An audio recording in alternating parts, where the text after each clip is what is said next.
Assalamualaikum warahmatullahi wabarakatuh. Ini kuliah kita, pertemuan kita yang pertama untuk tahun ajaran 2020-2021, mata kuliah perekonomian Indonesia yang akan saya asuh sepanjang semester ini. Dan sebagai perkenalan, saya kira saya ingin menyampaikan kepada saudara sekalian, mata kuliah ini adalah mata kuliah pegangan saya sejak saya menjadi dosen di Fakultas Ekonomi Universitas Islam Indonesia sekitar 35 tahun yang lalu. Jadi setiap semester itu selalu saya mengajar mata kuliah ini tanpa henti. Dan guru besar saya, keprofesoran saya juga terkait dengan perekonomian Indonesia. Nah, karena itu sebagai kuliah pertama kita akan melakukan review terkait dengan apa yang akan saudara peroleh selama kuliah dalam satu semester ini. Yang namanya perekonomian Indonesia ini adalah mata kuliah yang menjelaskan, menunjukkan kinerja dari perekonomian. Yang artinya teori-teori yang saudara peroleh itu diharapkan bisa menjelaskan tentang kinerja ekonomi kita ini. Bagaimana saudara menggunakan teori ekonomi makro misalnya, menjelaskan mengapa ekonomi Indonesia saat ini mengalami pertumbuhan yang negatif misalnya. Mengapa banyak pengangguran misalnya. Dengan menggunakan ekonomi makro. Tetapi saudara juga bisa bicara tentang integrasi ekonomi regional misalnya. Tentang ASEAN Economic Community. Tentang North American Free Trade Agreement misalnya, NAFTA di Amerika sana. Atau tentang European Community. Nah, saudara bisa mendekatinya dengan menggunakan alat analisis dari mata kuliah ekonomi internasional yang dulu pernah saudara tempuh, yang saudara sudah lulus misalnya gitu. Nah, jadi utamanya ini mikro, makro, dan juga misalnya ketika saya bicara tentang APBN Republik Indonesia pada tahun 2021 yang akan datang misalnya. Nah, saudara kan mendekatinya dari mata kuliah apa?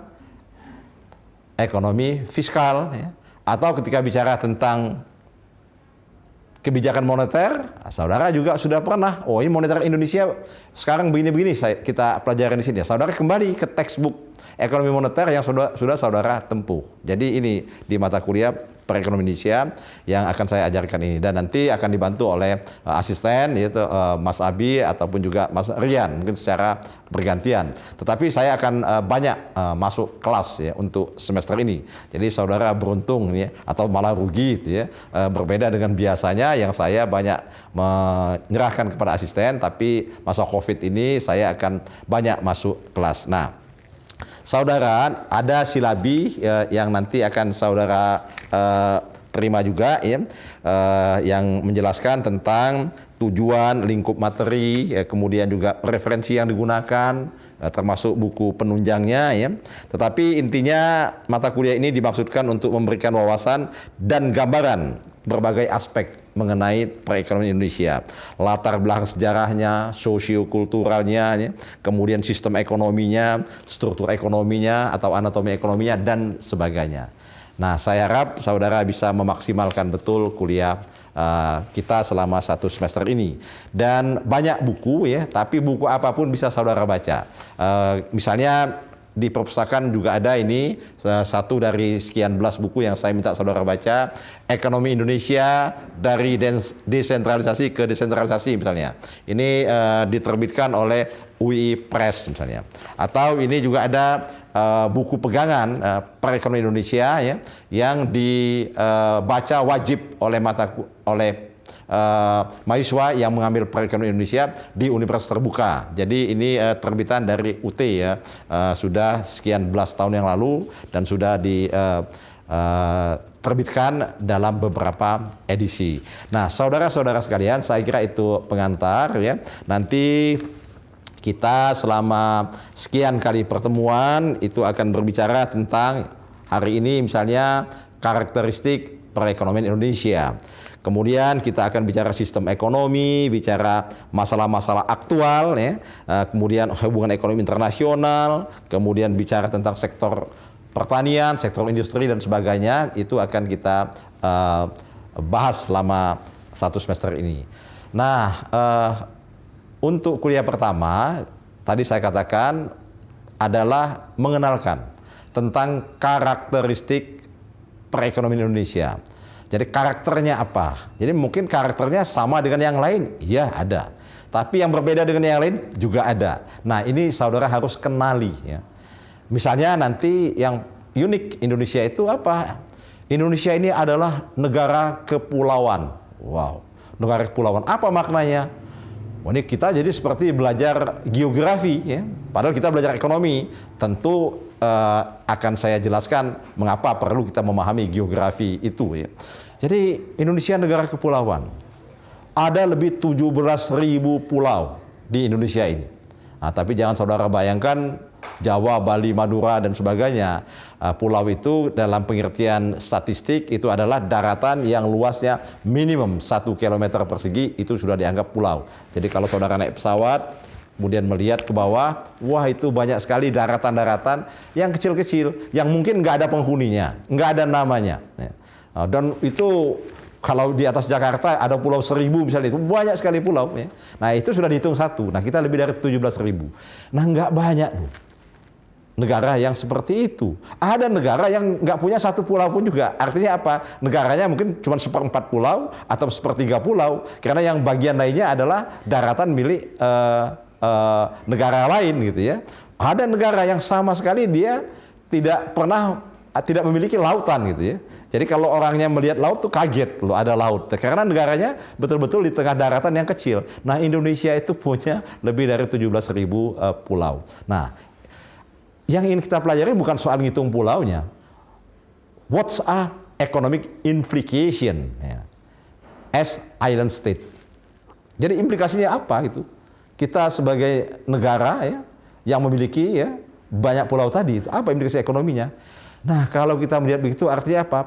Potensi kekayaan ekonomi antar pulau itu, antar daerah itu juga berbeda ya.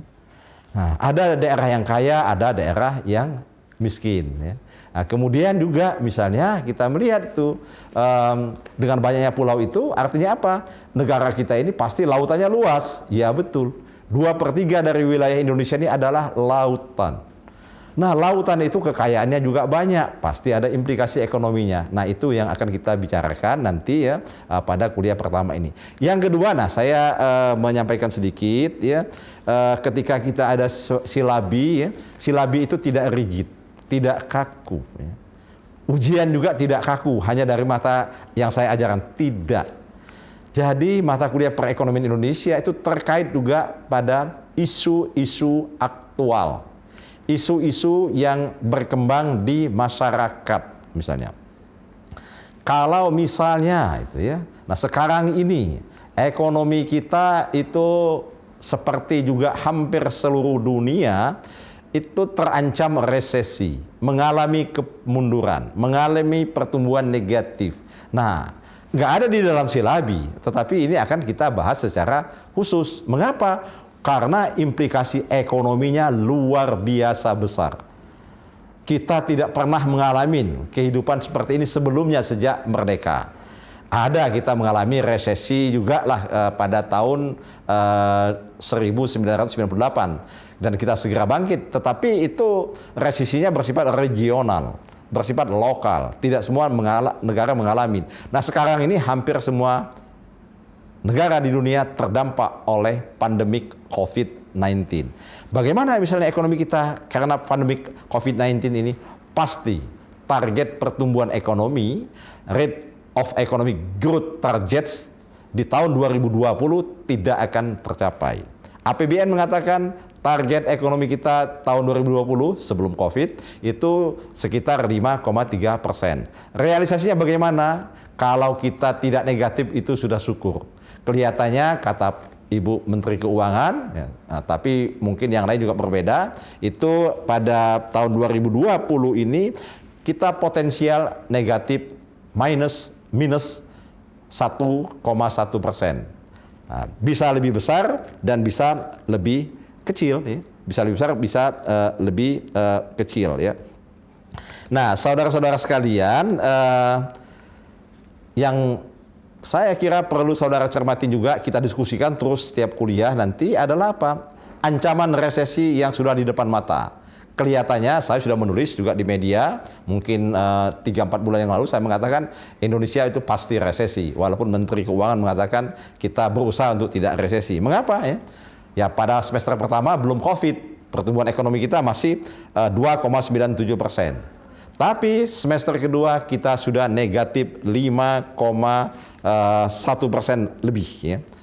Sudah lebih dari 5% negatifnya pada kuartal kedua, maksud saya, pada kuartal kedua itu minus 5% lebih, ya. Nah, kuartal ketiga bagaimana? Itu diprediksi 2,9 masih positif sampai minus 1%. Kalau kita melihat data yang ada, ya, dan juga situasi yang berkembang, kemungkinan besar kita kuartal ketiga ini sudah negatif. Artinya apa? Ekonomi Indonesia sudah 2 kuartal berturut-turut mengalami negatif, itu kita sudah masuk pada situasi resesi. Nah, kita akan diskusikan nanti apa implikasi dari resesi ekonomi ini. Yang pasti kita melihatnya setelah pertumbuhan negatif itu akan berlanjut pada persoalan-persoalan besar ekonomi lainnya. Apa itu? Misalnya kita akan mengalami peningkatan pengangguran, open unemployment. Kita akan meningkat lagi angka-angka penduduk yang miskin atau live below poverty line, yang sekarang itu angkanya sudah 26 jutaan. Dan Bank Dunia bahkan mengatakan selama tahun ini kita merasa bangga dengan 1 digit penduduk yang miskin. Bank Dunia sudah meramalkan akhir 2020 kita akan kembali ke 2 digit lagi. Bahkan perkiraan ekstrimnya lebih dari 11% penduduk Indonesia itu hidup di bawah garis kemiskinan. Saya kira ini untuk kuliah kita yang pertama, pengantar, ya. Nanti isu-isu yang saya sampaikan tadi bisa kita elaborasi lebih lanjut di dalam kelas. Nasru minallah wa fatun qarib. Wassalamualaikum warahmatullahi wabarakatuh.